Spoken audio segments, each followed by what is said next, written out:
मौला कायनात हज़रत अली करमुल्लाहु वजहु करीम।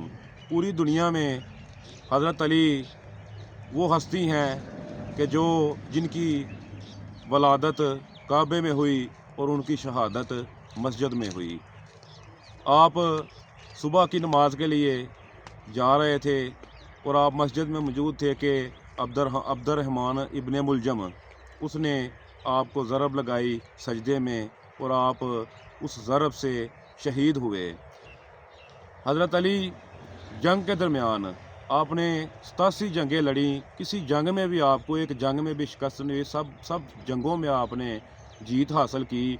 तो जंग के दरमियान जो है ना, अली का जिस्म जो है ना वो लोहे से भी ज़्यादा, कोई तीर, कोई नेज़ा, कोई तलवार ऐसी नहीं जो अली के जिस्म पे वार कर सके। और जब आप इबादत में मशगूल होते ना तो उस वक़्त मौला कायनात का जिस्म जो है ना रूई से भी नरम था, इसलिए उसने उस वक़्त आप पे वार किया। और सारी जंगों में किसी जंग में भी आपने एक जुमला नहीं कहा, लेकिन उस वक़्त कहा कि आज अली कामयाब हुए। अस्सलाम वालेकुम।